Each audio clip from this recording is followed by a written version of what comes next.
Традицијата ја зачувуваме со печат, овозможено од бисери филеви.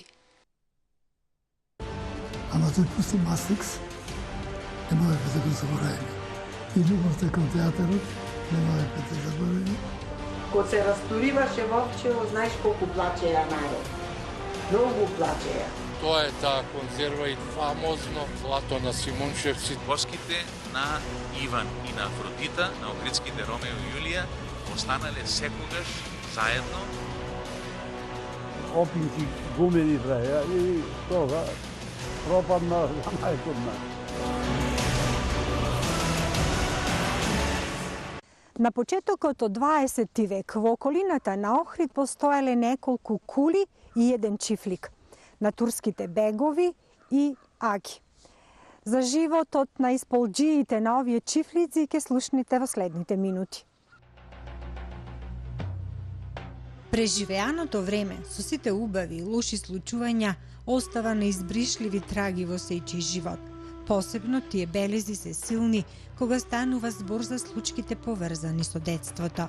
Тие сеќавања остануваат трајно врежани во детската душа и се носат низ целиот живот. Со 87 годишниот Стојан Стојановски, навлезен длабоко во 9-та деценија од животот, се навраќаме во минатото, во периодот од неговото детство и животот на чифлигот од Мустафа Бек во селото Урман. Стојановски со нас ги споделува семејните случувања и преживеаните случки од неговото детство. Преку неговите сеќавања од пред 8 децении дознаваме какво било неговото детство, животот на неговите родители, роднини, саланите, исполџиите, спахиите. Едноставно за чифлигарскиот живот на огромниот чифлик од Мустафа Бек кој бил распослан на 30 хектари плодна земја, но и за чифлиците на другите бегови и аги во селата Урман, Лакочери, Косел, Вапила. Разговорот со Чичко Стојан го почнуваме со сеќавањата поврзани со тешкиот живот од неговото рано детство на чифлигот. Животот во чифлигот беше, можам да речам, мизерен. Живееш во една или две соби, приземни, влажни, без патос. Често пати и реката се изливаше и не поплуваше. Ние моравме да се спасуваме под дрвените кревети горе, да се качуваме под нас водата течеше. И заради тоа беше притисокот на мајка ми, посебно над татко ми, пошто потоа да си тргаме тој да по секоја цена направиме куќа. Ја направивме куќата настрана од чифликот. И го спасивме животот, можда последиците ќе беа тешки и трагични по нашето семејство, по нас децата тука. Тоа се случи кај мојот чичко кој што имаше 3 синови, сите 3 синови беа оженети во тоа време. Имаше повеќе малолетни деца и не знам, некаде 6-7 смртни случаи имаше од точно тој тежок, мизерен живот во чифликот. Потоа биле и војните тоа време. Балканските војни, првата световна војна, па и втората световна војна ја се затекнав. И во сите тие војни жителите на село настрадувале. Војските што доаѓале, посебно сојузничките војски по пробивањето, зборувам чисто за овој нашиот крај тука, по пробивањето на Солунскиот фронт, овој фронтот во Галичица горе, тој бил крвав, за кој што историјата наша нема забележано што тамо се случило, колку черепи, колку луѓе, зверовите ги изеле, тоа во историја не го пишува. Ali vojskите други што дошле, нарочито француските сојузници од Атантата, влегле во ова село и направиле големи пакости. Во нашето семејство се случи да ни нападнат ноќно време. Замислете си, може вака од денешна дистанца, кога се подсетувам за тој случај. Кога мајка ми преку вечерта да не плаши нас, на вратите редеше разни сандуци, подпирачи, секирата и така натака. И после некаде, после полнок навали некој дојде. Почна тропа по крајкото, излезе најстариот брат, па во на чардакот, во дворот настана на борба, едни викотници, пискотници, крскања на предмети, така натака. Ние се разбудивме, немаше тоа светла, немаше сијалици кој сега со некој лампич, ништо немавме никаква светлост. Сите натре пиштеве, надвор борба се водеше. Последиците на таква гнасна работа ни беше траума една на моите, посебно на моите сестрички, кои што беа помали во тоа време од мене. 30-те години, минати од 2040-те години, ние се истргавме од Чифлигот некаде пред војната 41 година, 40-та во ствари година. Се истргавме од Чифлигот, таму ни остана добитокот, меѓутоа, откако не се украде којнот, после моравме да го креаме целото добиточно стадо тадека по примитивни простори во близина на кујката таму кај што правиме, таму да ги сместуваме. Отике не ги украде и воловите и кравите и така натак. Тоа е еден тежок период, почна Втората световна војна, уште помизерна.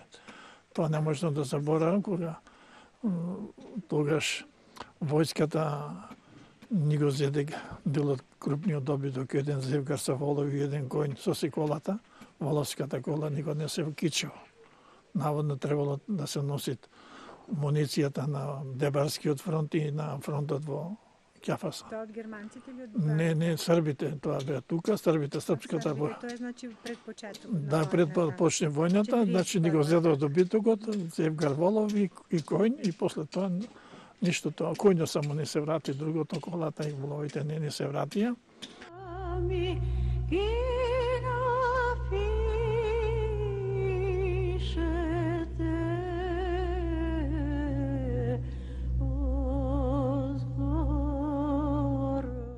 Како резба се зачувани спомените во неговата душа и меморија, поврзани со изгледот на некогашниот дом.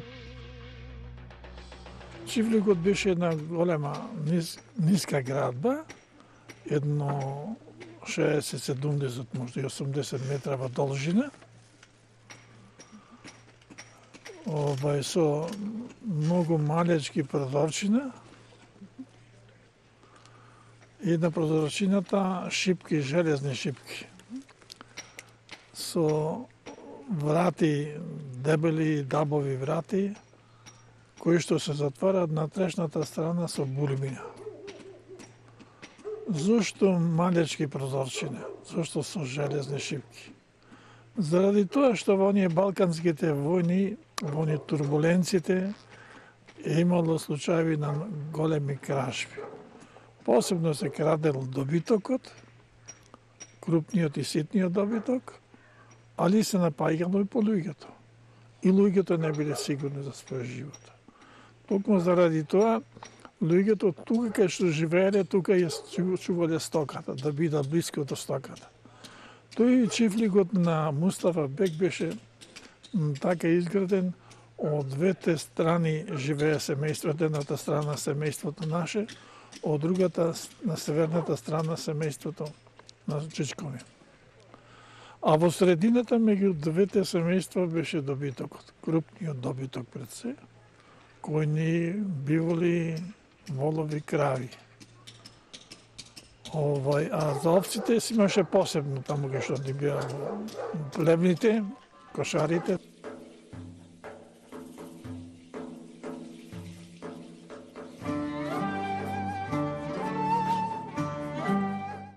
Сеќавањата и спомените продолжуваат да се редат за кулата на која живеел Мустафа Бек. Оваа кула е на Мустафа Бек од Охрид. Во кое време тој населен тука, има разни кажувања, меѓутоа тоа не е битно. Важно, кулава е негова, видите сега во распаѓање, и овој имот овдека од Ридо таму, од овој Ридчина, па на оваа страна до реката. Од реката која така е градскиот синор, овој е селски синор, на два синора овој дел се дели. Овој селскиот синор до тумбите тамо, до реката, и од овдека едно, можда 2 километра скоро нагоре, а и дели во градскиот синор тамо према Малокочереското блато, бегот имаше своје имања. А комплектен но имање му беше нему овој дел тука. Имаше други бегови, во тој дел покрај Ридот. Тоа беше Алим Бек, Аки Бек, Јусуф Бек, Мустафа Бек.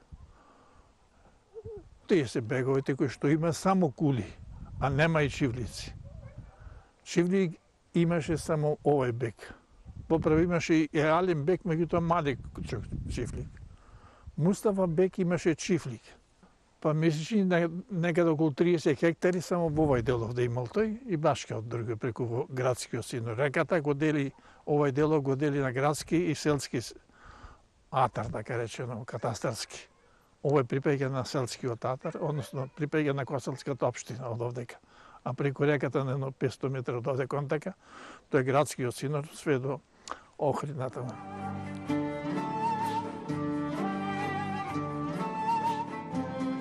Стојановски раскажува за исполџискиот живот и се навраќа на почетокот од 20 век. Тоа е периодот по Илинденското востание, кога неговиот дедо од Косел дошол на чифликот од Мустафа Бек во Орман. Со моето доваѓање тука, она што паметам, меѓутоа не е јас, меѓутоа мојот дедо уште, време пред хуриетот, во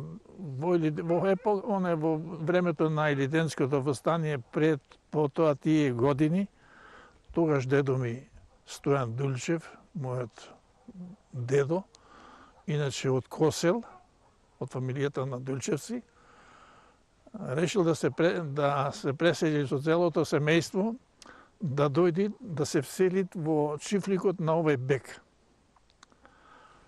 А чифликот беше тука во тој дел градба, ниско градба, приземја само, некаде околу 70 на метра во должина.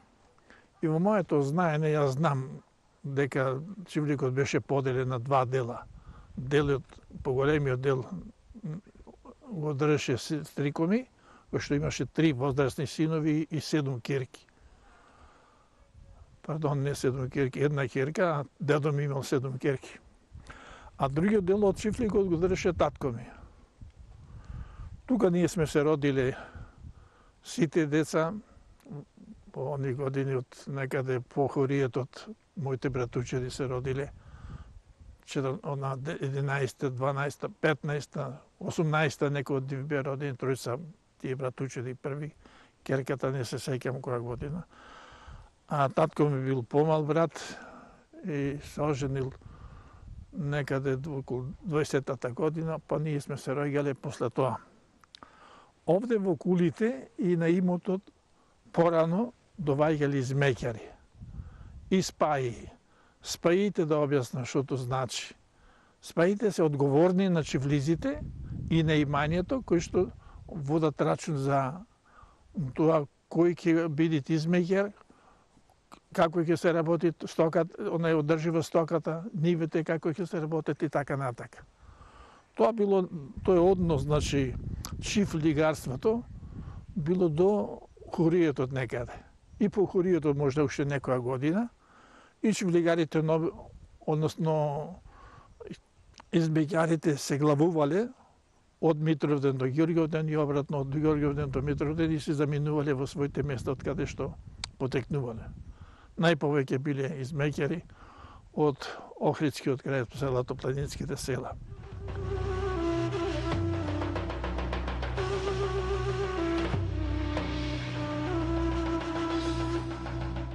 Макотрпниот тежок живот на селаните бил уште погорчлив од лошиот однос на спахиите кон нив. А спахиите обично бегоите, кои што имале тука имање и кули, ги земали од западниот дел на Македонија, од Долни Дебари и потака. Се тој однос каков бил на спахиите према измеќарите. Како што кажува старите, многу суров. Имало и убиства, имало малтретирање на слугите, има убиство и што се случило во нашето семејство, али тоа убиство се случило пред дедо ми да дојде овде како исполџија. Убиена негова керка, сестра на татко ми, значи моја тетка, со симашко дете од 3 години, убија ранета керката од 5 години, плюс таа била бремена, значи, а тоа се случило во Долно на Кочереке и гумената нагумно кога вршеле. Татко ми, дедо ми во ствари тогаш бил овдека населен, во овој Чифликов.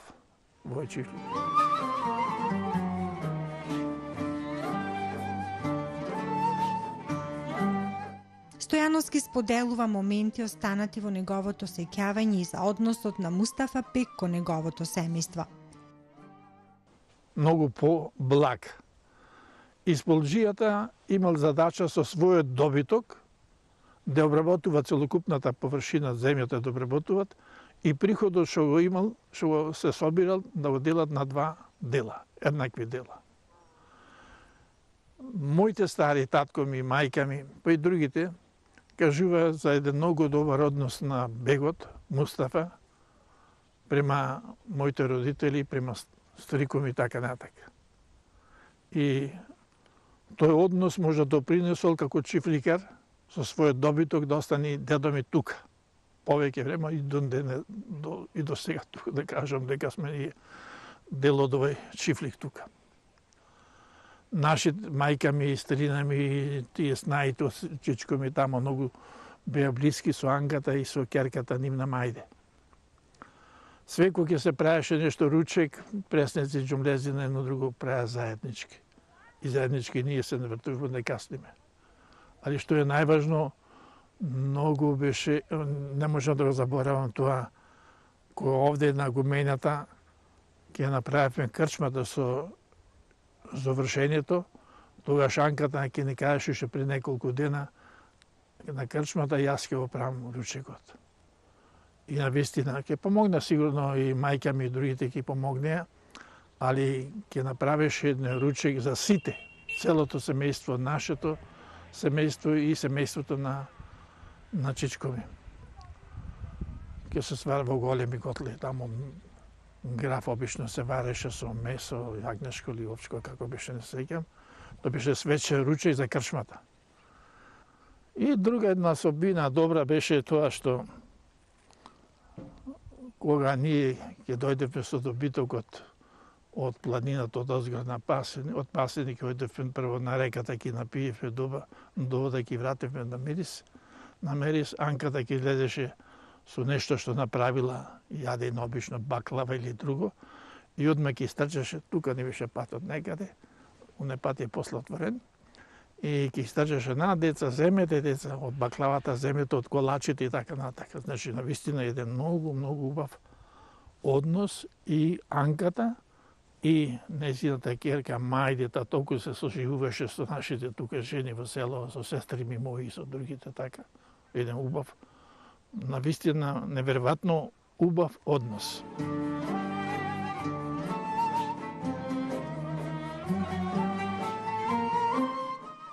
Се уште се живи сеќавањата врежани од детството на Стојан за изгледот на кулата, која сега е запуштена и се распаѓа, а некогаш во неа бегот со семејството доаѓал да живее на Чифлигот.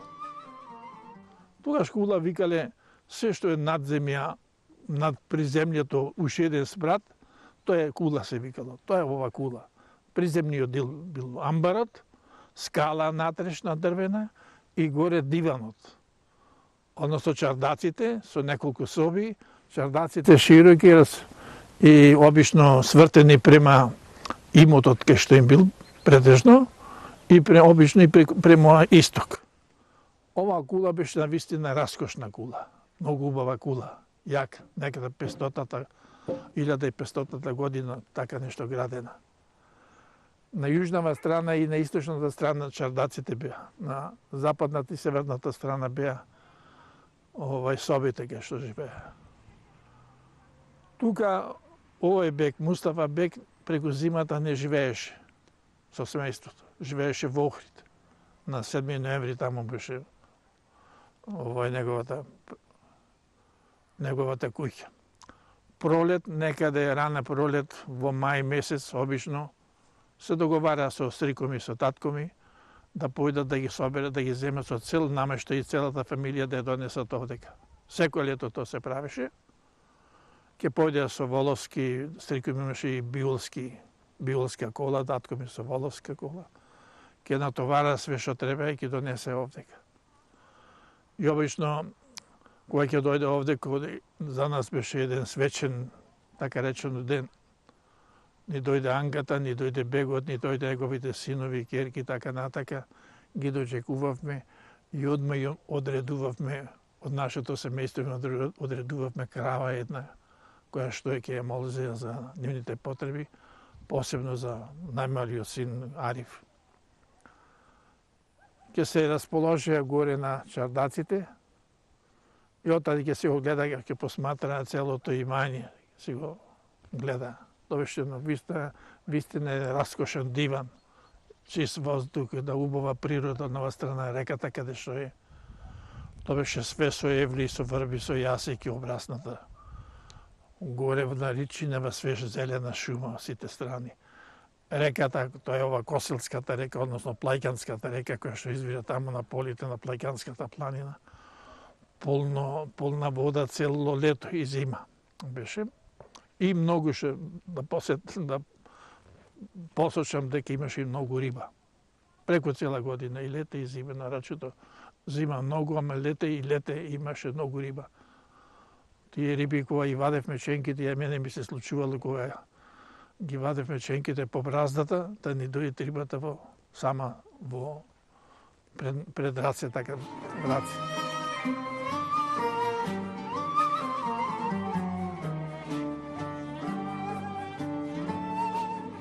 Стојан, како најимпресивен објект од беговиот чифлик во неговото сеќавање од детството, го издвојува амбарот, каде што се складирала летнината.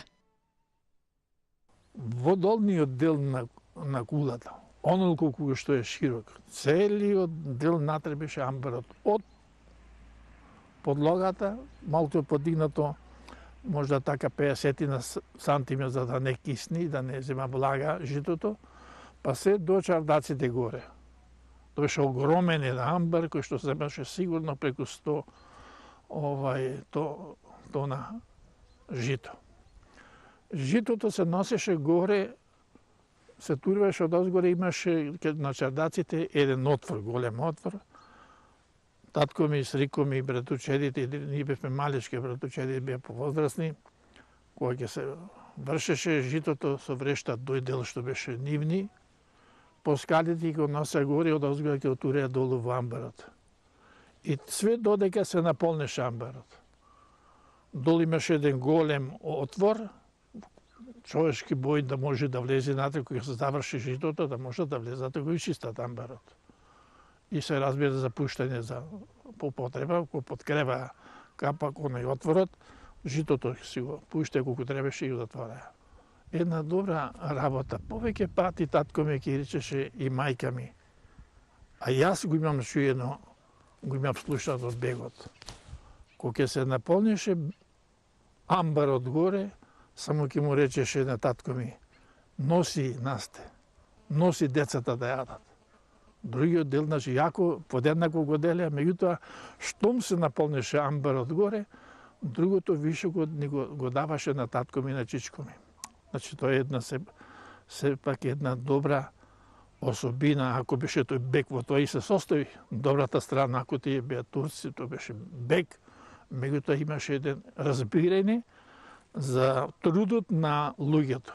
Ке му речеше на татка ми, се сеќам, носи насте, носи сето тоа, нека биде за тебе, даде Господ од твојот труд, да имам доволно и за мене и за тебе. Тоа што е твојот труд за тебе, земај го сето.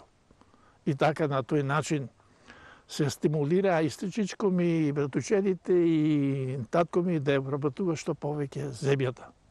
Се ораше, обично знам, со добитокот со волови, 4 волови, 2 зевгара преѓаше татко ми, дедо ми, овој стрико ми со биолите и плюс пред биолите еден зевгар воловски, али нивите се ора по 3 пати пред сеидбата. Обавезно 3 пати ќе ги ора убаво ќе обработа, али што е важно, бидејќи има и доста добиток, фрле многу гној. Арско ѓубре од добитокот. Ке фрлеа на таа земја и затоа имаше добар плод. И сувото жито, пшеницата и така, натака ќе беше многу плодно, а и пченките, тоа нешто да не се, што се вика, да не може да се докрени. И заради тој однос, за тој труд што така, уште од почетокот видел кај дедо ми и кај неговите дека тоа се работно семејство, тој не сакал ни да жива душа да се откажи од нив, да на нив ги спади да зема други сполжи. И затоа станале, значи, од предхоријетот, останале па до крај на овој имот.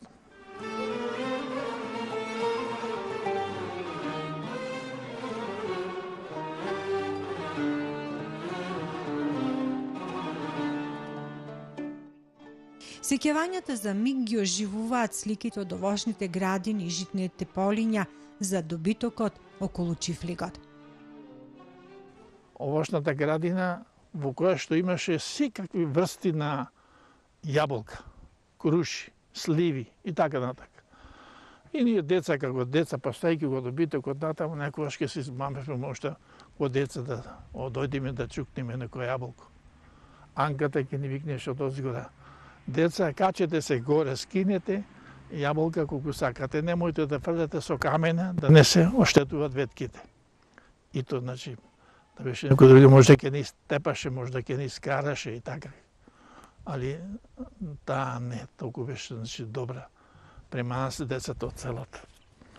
Од нашето семејство имавме одредено крава која што тие молзеа и се сеќам тоа нејзиот најмалиот син, некаде можда тука моја возраст, помало од мене ми се чина беше, кој кидавме со говедата од озгора од пасење навечер, телето тука им беше некаде позади кулата затворено. Али за преку ден така го ќе опушта тука за пасење по гумењата. Кравата од озгора ќе рикнеше и телето одма ќе трчнеше да ја пречека да почне да цица. А Ариф ќе почнеше да викаат: Ана, мори, Ана, бузече изузе калешко. И Анка, да се сеќам, со котлето ќе претрчеше, ќе отпадеше телето, ќе оттргнеше, да му измолци кравата, да му стопли на Ариф. И за целото семејство да се разбира млеко. Ние како деца си се смеевме на тоа, на тоа викање на Ариф. А и на Анката не честопати можда се плашеше, не можеше уво да измолци кравата, па ќе помогнеше мајка ми или старина ми или другите снаите од другите братучери тука, ќе помогне да ја измолцат кравата.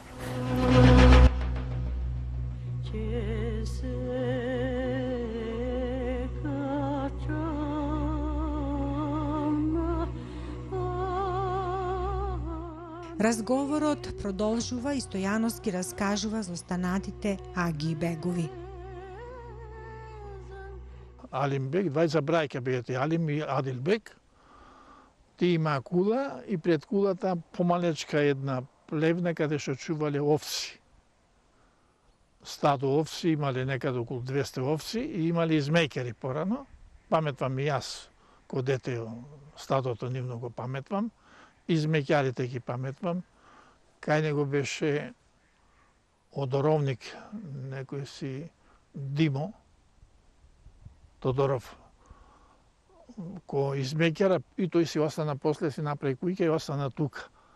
А кај Аки бек, исто така и Аки бек имаше нешто, мисли че добиток, за варење на нивите, имаше измеќари, Јосиф се викаше од измеќарот од Велме. И тој после тоа остана тука во кулата, си направи еден дел живеалиште. Алим бек ми речи да имаше 23 измејкери со овците што му ги чуваа и молзе. Кај Аки бек Јосиф беше, стариот од Велмеј. Кај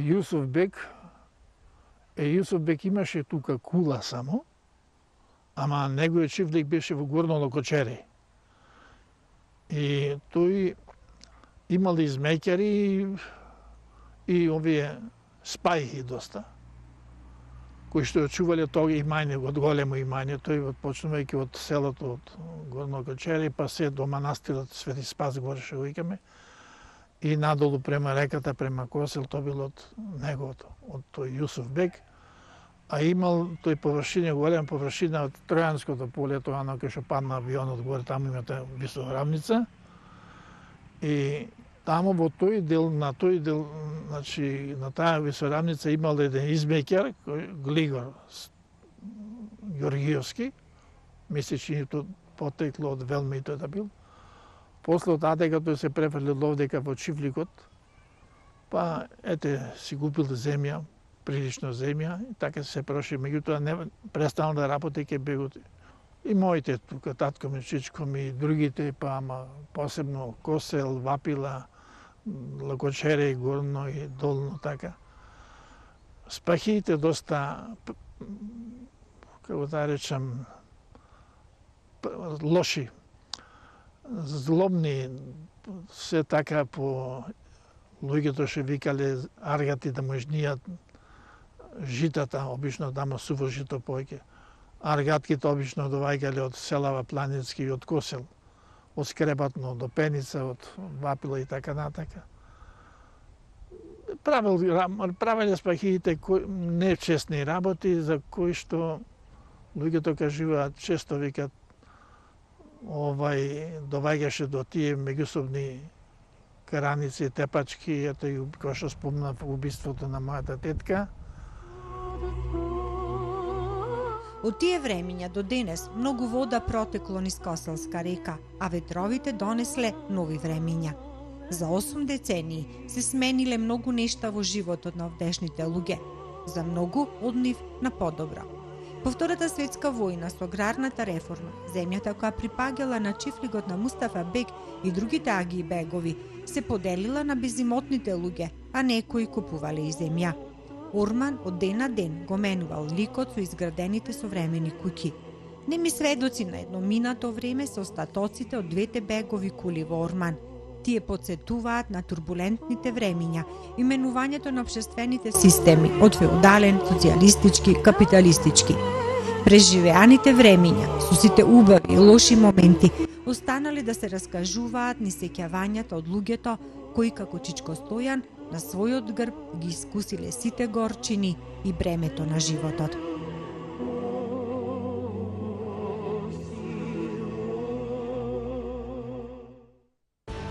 Ама тој пусти Мастрикс, не можеме да го заборавиме. И љубовта кон театарот, не можеме да заборавиме. Кога се разтуриваше Вовчево, знаеш колку плачеја народ.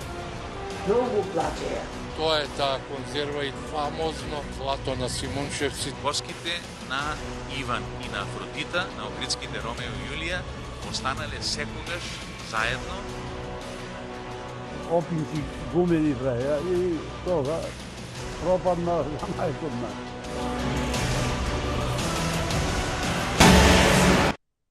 Традицијата ја зачувуваме со печат, овозможено од Бисери Филеви.